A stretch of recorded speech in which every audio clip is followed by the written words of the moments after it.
Welcome to Exit the Matrix, Stories of Success with your host, Jane Slack-Smith, where we celebrate the incredible journeys of individuals who've transcended their limitations and achieved extraordinary success.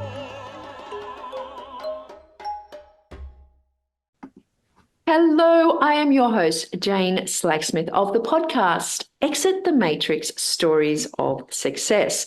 And today I have an incredible guest. But before I get to that, I just want to say thank you and acknowledge you, the listeners. These podcasts are 20 to 30 minutes between you and I, enough time for you to walk around the block at the end of the day to get your 10,000 steps in, so you can listen to it and be inspired to find the sliding door moments in your life as well. And today, my guest is Gina Gardiner. Now, Gina's story of multiple sliding door moments that we'll get to in a moment are extraordinary. But right now, she is a multiple international best-selling author, a motivational and radical change catalyst speaker, a syndicated radio host, empowerment award-winning spiritual mentor, transformation and leadership and media trainer, and coach for over 30 years. Now, she's a master strategist, and she helps individuals basically achieve happiness, success, and fulfillment. What's better than that? She helps business leaders, coaches, CEOs achieve the highest standards of holistic and profitable success. And she also hosts an incredible radio show, the Gina Gardiner and Friends syndicated radio show, which attracts millions of listeners a month.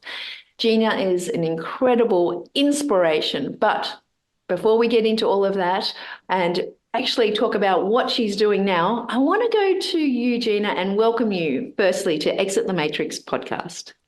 Oh, thank you so much for having me on the show. I'm really happy to be here and really excited to be talking to you. Well, I have to say, enlightened leadership, conscious creation for leaders is an incredible topic that I'm sure we can dive into a lot in the future. But right now, I want to hear about a sliding door moment or moments that occurred in your life where things shifted and things changed forever.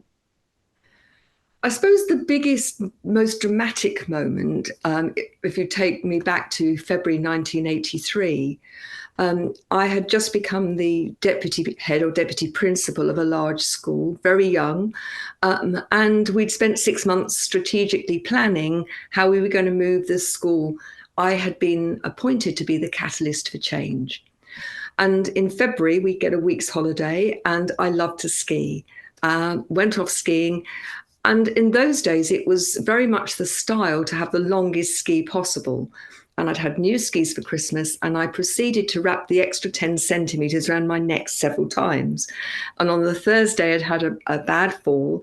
And so said to my friends, you go off tomorrow. I'm going to go and do some gentle slopes, get my confidence back.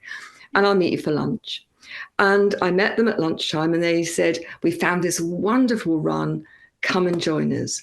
It was a fabulous day, one of those days where the sky is so blue and the mountains are glistening with snow.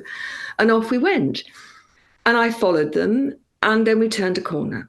And it was pretty evident this wasn't where they thought they were going to be. So instead of being a 6-kilometre red run, we were at the top of the Schindergratz, which was a black diamond run. And it was full of 6-foot moguls. Now, for those of you that don't ski, a mogul is where the wind has and the weather has eroded the snow, which has frozen and melted and frozen and melted, into bumps. And they can be the size of cobbles, 1 or 2 inches. These were 6-foot monsters. And there was nowhere other than skiing at the top of the mogul and sliding down it. There was no way of getting down, no way of going back. I'd skied black runs before, but I have to say this was like nothing I'd ever done before. I skied the first third quite successfully, and then I mistimed a turn and I fell. And it took me about 20 minutes to retrieve my skis and then get down, ski down to where my 4 friends were each sitting on a mogul, rather like an elf sitting on a mushroom. Wow. So I took my skis off, sat on the mogul. They were all having a smoke. I've never smoked, but we were just chatting. And then I think because it was so hot, the top of my mogul gave way. and I started to fall, and I rotated, and there was nowhere to land, and I just kept bouncing. And the last thing I remember is a scream and everything going black. Oh my I goodness. came to further down the mountain. In hindsight, it was quite useful in that with the skiing, the fall, the skiing and the fall, I was almost at the bottom of the thing. I'd knocked myself out, which I think saved my life. And eventually they got down to me. And with their help, I got back to the hotel. I was determined not to use the blood wagon. And we were traveling home the next day. Terrible journey. Got home. My mum took one look at me and carted me off to A&E. I got a bad concussion and I'd trapped a nerve in my neck. And it's a long story, so I'll shorten it. I got back to school, having then gone to skiing again with children. We'd gone to Switzerland. And over the week, I'd become more and more like Quasimodo. Went up to my bed on the last evening and suddenly found that I was paralyzed down one side. Wow. I eventually got back to school in May, and I was not right, but I knew if I could get to the end of the term, mid-July, I'd got 6 weeks to really recuperate.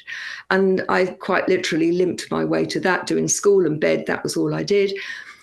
Got to the end of the term and thought, great. 8 days in, very, very early in the morning, there was a phone call, and my principal, my head teacher's wife, was hysterical. She'd just found John Hughes, my lovely head teacher, had died in his sleep. Oh my. So instead of it being 6 weeks of gentle recuperation, I helped arrange the funeral, had to let the staff, the parents, the local authority know, and prepare to be acting head. And I was appointed acting head in the January of 1984. And the sliding door moment really was a series of sliding door moments, because my life was never the same again. And whilst I did walk after the initial accident, my mobility became more and more restricted. And by 1987, I was using a wheelchair to get around school. Wow. 1996, I ruptured a disc, became completely wheelchair bound. And then it took 2 years to walk to the bottom of my little garden. And then I ruptured another disc and was completely wheelchair bound till 1984, 2004 rather, when I had a spinal stimulator fitted. And it's taken till today. My mobility is the best it's been. Still use a wheelchair if I go out, but I can manage the house and garden and short distances. And the reason I sort of rattle through that, and I don't want people to think that there were pretty dark days, but I think the sliding moments that really are important are realizations. The first was a decision that I made right from the start when I became the head. I wanted this to be the best school it could be. I'd been unhappy at school. As a child, I'd worked for 2 terrible head teachers as a teacher, and I was determined that this was a school where children would be excited to learn, and that the staff would really engage in providing a safe and a great learning environment. And so what changed for me was I wasn't teaching in a class, I was teaching adults, but I wanted to imbue them with that sense of excellence. And we bandy that word around a lot. But for me, it was how did we embody excellence? How did I enable people to have radical responsibility for their own performance and a shared responsibility for the team? And the gift of my disability was I couldn't physically get into the classrooms. Right. Now, why was that a gift? Well, I couldn't micromanage. I couldn't be standing behind people and saying, you've got to do this, you've got to do that. I had to find a way of enabling them to stand in their genuine power, but at the same time do that in a way that empowered other people. Mm. And it was the approach was incredibly successful. We were on the best 100 schools in the country twice during my tenure, one of the first beacon schools. And I'd like to think I'd have done it anyway. But the sliding moment was that through the accident, I had to find a very different way, a unique way. And I was forced into that. And I think if you listen to this, sliding moments are often very uncomfortable in my experience. Very uncomfortable. But there's always a huge gift if you look for it. And for me, the gift of that sliding door moment of being on that mountain of the snow giving way was, out of that, I have been able to develop a way of leading, which is completely reliant upon you leading yourself first and then modeling what you want for other people. And I've always felt that it's important for leaders to lead by example. But I think I'd have found a pale version of what arose rather than, it's the deluxe version, if you like. And that came out of necessity, not because of anything else other than the fact I fell down a mountain. Now, a quick word from our sponsor, Your Success Club. Your Success Club is a group of vibrant, abundance seekers. If you subscribe to exitthematrix.io, we are going to drop you into the club room, which has lots of goodies, resources, and a free gift just for subscribing. Now, back to the podcast. You know what strikes me about that, Gina, and thank you for sharing that, because I was right there in the perfect ski day with you when you were describing it. Is that it strikes me, if we're talking about school, you had an experience yourself where it wasn't ideal, and then you wanted to create a difference. And, even in the coaching and the work that you do with leaders and coaches and CEOs today, it's the end result of the people that the teachers work with and the leaders work with that is where that transformation really manifests. The kids not only benefited from, I guess, your unique and new and novel radical type of teaching of the teachers of how they could turn up and how they can be empowered, but by seeing you rolling around the school in a wheelchair, having just fallen off a cliff and had, multiple times, and I mean, it sounds like you're paralyzed with the kids on a school journey as well. They got to see the tenacity and that resilience of someone who is going through a difficult time and experiencing them in a day-to-day life as an example. So I imagine that on many levels, you were affecting not just the teachers who were teaching the kids, but the kids seeing that example as well. And I think it's interesting that I worried hugely. What would the parents think? What would the local authority think? What would the kids think? I have to say the children were the least of the worries. Very occasionally somebody would say, what are you using that for? And say, my legs don't work very well. Okay. And they'd tot off. And there was never any thought of treating you any differently because you were in a chair.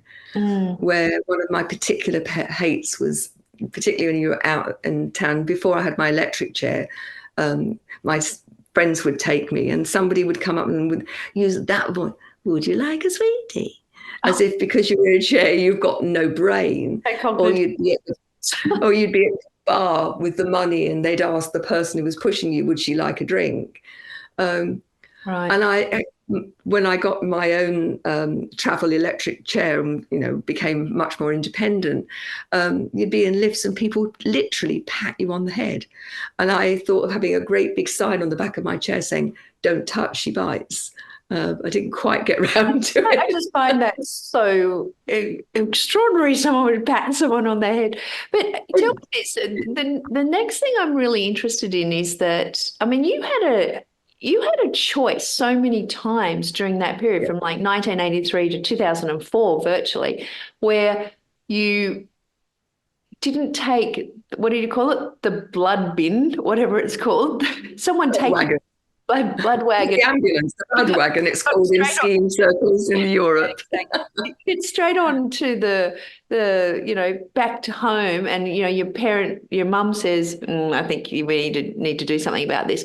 Like there is a lot of moments in there where you kind of what would seemingly be pushed through, and a lot of people are going like, you should have probably gone to the doctor straight up, but you push through these situations, and you must have had a choice. There's some dark days or some moments when you're like seriously, maybe it wasn't just the parents and the officials and the teachers going to take me seriously, but can I do this? Like, did you go through that?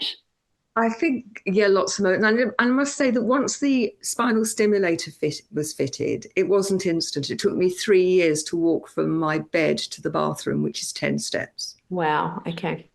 And it's still slowly improving. My mum used to call me bloody minded. And I think there is a lot of benefits of being bloody minded, quite frankly. And if I'm told I mustn't or I can't, I question it. But there were some pivotal moments. I met somebody in hospital and we became friends. And one of the things that I found that when we left hospital and I spoke to her, it was always a whole catalogue of nobody understands how hard it is. Nobody understands my pain. And this went on for a while. And there was a time that my mum had just died from cancer. And the conversation with her, 45 minutes about her. And she finally said, and how are you? And I said, I'm really struggling at the moment. My mum died last week. And she said, oh, I'm sorry. And then went straight back to her. And I'd like to think that in the interim time that I had not seen myself as a victim. But that was another really powerful sliding door moment for me, in that I was then very mindful. I'd like to think I'd done it before, but if I had, it had been unconsciously. I was very consciously mindful that actually I want to be good company for other people. And everybody's pain is their pain, whether or not it's lesser. It's not competition. It's not a comparison. My pain's worse than yours. And in the choosing to focus on the good things in life, the interesting thing is, of course, that your pain diminishes. When whatever you focus on gets bigger. So I think that's a really big lesson for anybody out there. If you're focusing on the fact that you are in pain, or whether that's physically, emotionally, financially, whatever, you get more of what you focus on. It gets bigger, it expands. And so focus on being grateful, focus on what's working. For me, it's a big can do. And there's a couple of other experiences where the can do moments were so powerful. So after my second back operation, and I literally could not stand at all. I was in hospital for 6 weeks, and I came out, and 4 days later I was back at school. And I was back at school because if I was at home, unless my carer had filled a kettle and put a cup out for me, I couldn't make a drink. So I was limited to daytime television, and I have to tell you, it doesn't do anything for me, or reading. Or I could go into school. I already had an electric wheelchair. It was already set up for me. I had people there who could do the carrying and the lifting, and I could do something that was really helpful and useful and feel whole, even though the body was misbehaving badly. And so I was part-time for 3 weeks, and then I was full-time. 6 months later, I went to see my consultant, who said, I think we might talk about you going back to school a couple of hours a week. And I just laughed. And he said, why are you laughing? I said, I've been full-time back since the third week in September. Now, my quality of life, and I'd like to think the people I was working with, was very different than if I'd stayed at home and I'd focused on being an invalid. Now, it's not for everybody. And I'm not suggesting that everybody should do what I did. Okay? Not do as I do. You have to do what's right for you. But at But some there level, is that I element knew. there of that mental, and you talk about being grateful and being grateful for one step. And I know, there's a saying that says that pain is inherent. As humans going through human experience, we are going to have pain, but suffering is optional.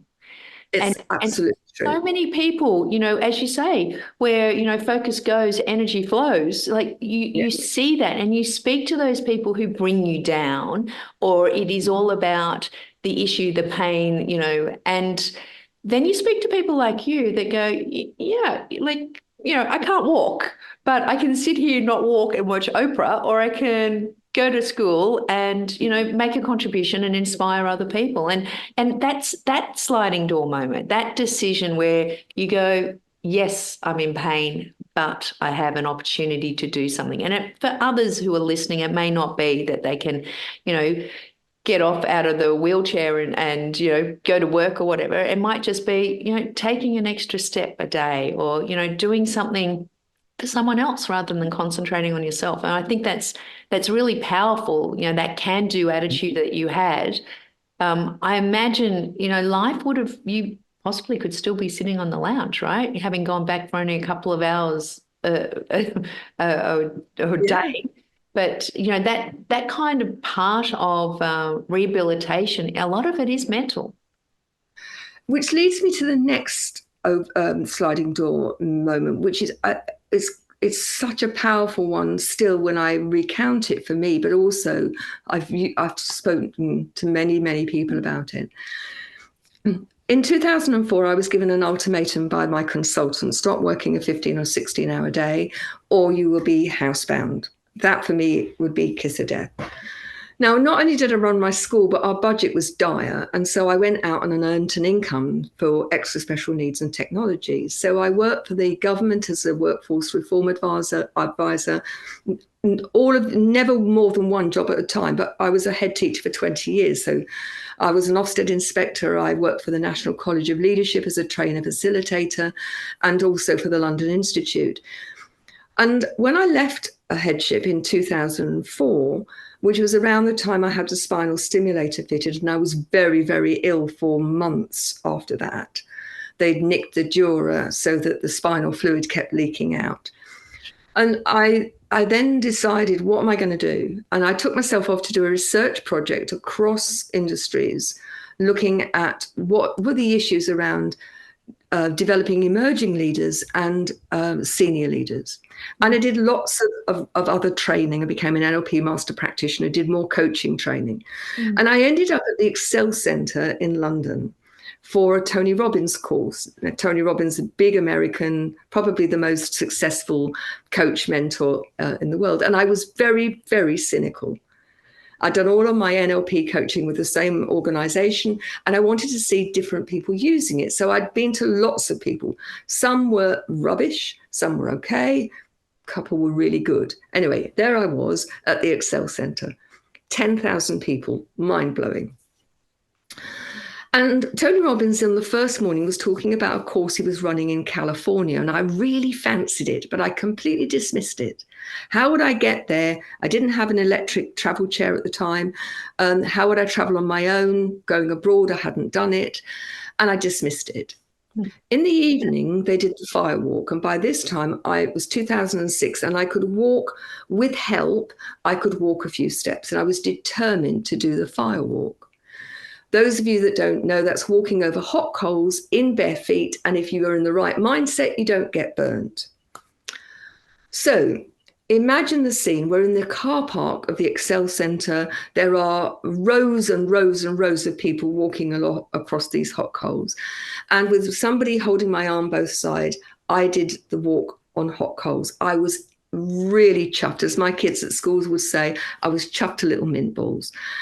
And as I sat back down in my wheelchair, which was facing the person coming next, the guy behind me was a double amputee, no legs below the knee.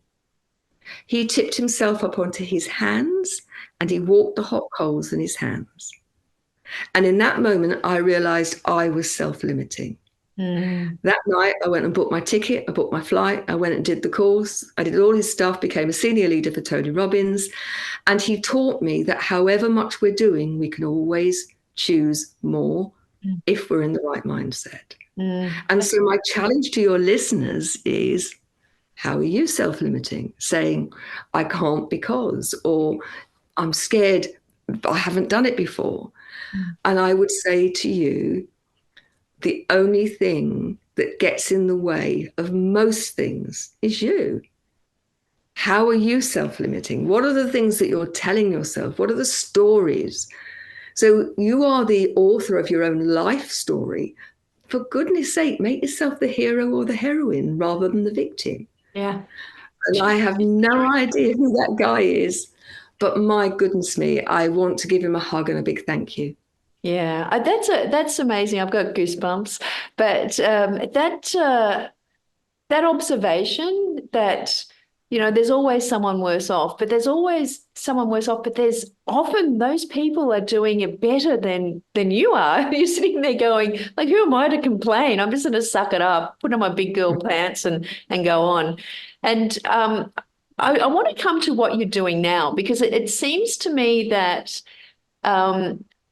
being a dedicated teacher and that initial crafting the minds of children to have an experience of learning and a love of learning that you didn't have as a child transformed into you seeing yourself as a radical change agent for the teachers and teaching them how to embody what they could do and empowering them. You've now done coaching, you've been through Tony's work, etc. How are you now affecting the mindset of people? Well, what kind of practices are you teaching people? So I work with individuals and couples, but I also work with business leaders, and that's probably where the bulk of my work is. And so the first thing I do, I suppose, is I hold up a mirror and say, let's look at what's going on. Let's look at, what are the issues? Lie, right? But also that the way in which you get those results can either keep you limited or it can enable you to get even better results. And for the most, it's probably easier to share an example. Please. So I went to work always work with the senior leaders, the senior decision makers, because if you try and make change upwards, it can happen, but it's much more difficult. If you've got the senior leaders on board and they are truly walking their talk, magic happens. Anyway, I started working with this guy, and I said, so what's the issue?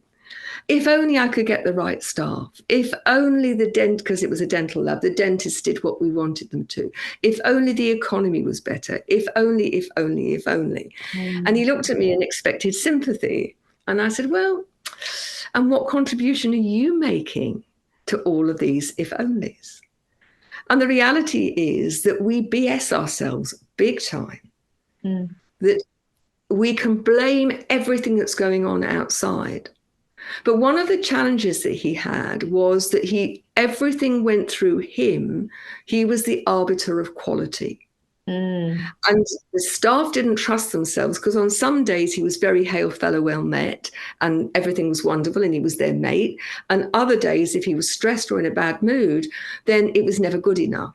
And so part of this was recognizing that you are not only part of the problem, but you are very much most of the solution. Yeah. And so and for me, it seems to be there's a magic figure about 9-10 months. And I don't think it's any accident. It's the same time it takes to create a baby, because then they talk about 28 days to create a new neural pathway, a new way of thinking. But in my experience, the moment people get stressed, they go back to the old way of being. Absolutely. 9 months is enough time for people to have periods of stress where you support them to keep the new way of being. And so by 9-10 months, it's really established. And so what we created through his changes was a learning environment where everybody was engaged in their own learning and the learning of everybody else. Thursday was learning days, and everybody in the organization, whether they were the secretary or not, they then were involved in bringing to the table something that they'd researched, something that they'd learned. They worked in teams instead of silos. And he did not have to be the fount of all preferment in terms of quality, because there had been very clear discussion. What does excellence look like in the context of this? And I think that's the big thing. If you're a leader, whether you're a parent leader or you're a business leader, we bandy these words about what does excellence mean? Because the chances are, if we started to talk about excellence in any particular context, our blueprint would be slightly different. Yeah. But then if you talk about, well, okay, in the context of this, and I'll use another example, working with a hotel, lots of complaints about cleanliness. Worked then with the senior housekeeper, and we did a training session where if you're cleaning a bathroom, what does excellence actually look like? What are the behaviors you need to employ? Following that, that became the gold standard. No complaints about bathrooms. Do that for bedrooms, do that for corridors. So it doesn't matter what industry you're in, and I've worked across a whole range of industries. If you then actually work with your staff, that you have a shared language around these values that most of the time they're on a poster behind the reception or in their own handbook, they then start to take on a life of their own and become living, breathing, real. And as a result of that, standards go up and are maintained and developed even more. What I love about that, Gina, is just the similar kind of experience with, you know, those little neuro pathways that we create, and we can reinforce them into a super highway. But it does take a lot more than, you know, what people think it takes to actually make that a default orientation. And by doing the exact same things in the bathroom and going, okay, what's the standard? What is the process, the procedure that we do so often? And then we transfer that to the bedroom, the front of house, whatever it is. You know, it's like you're creating those super connections that it just becomes the default way of how we do things around here, be it mentally or in the operation of a hotel, dentist. And it works in every industry.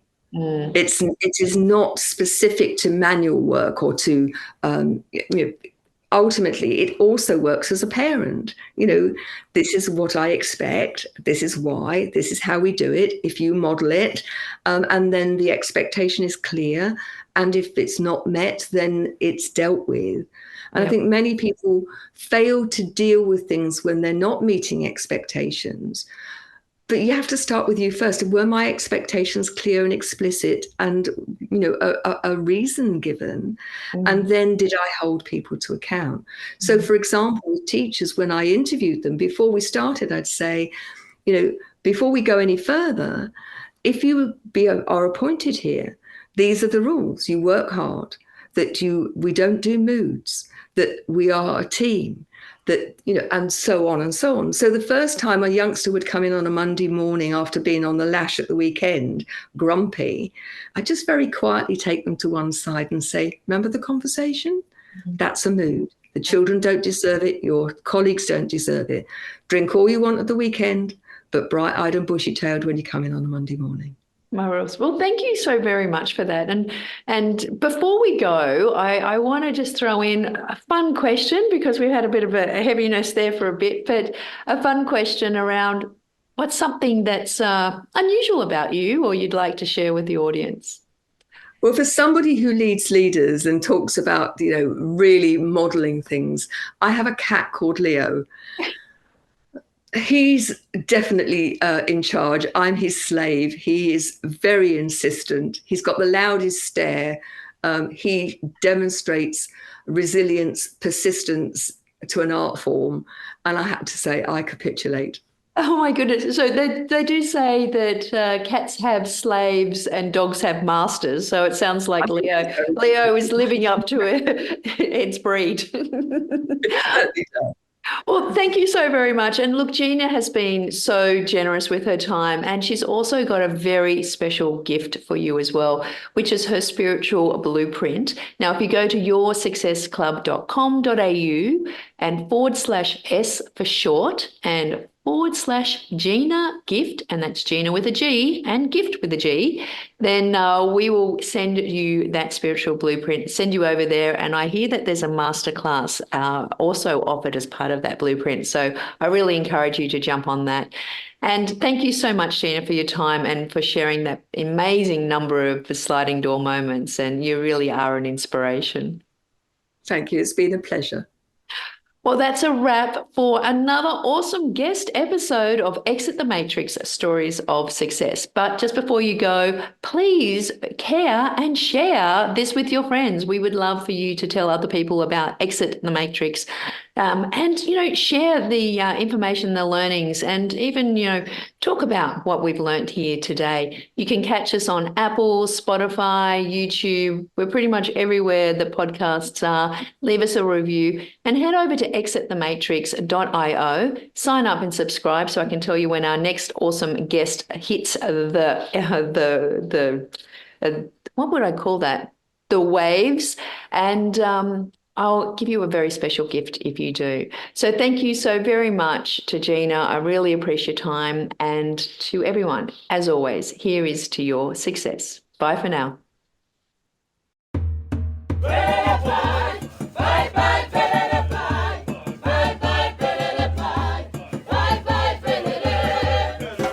Thank you for listening to Exit the Matrix, Stories of Success. Make sure you subscribe to future episodes at www.exitthematrix.io. Until next time, here's to your success.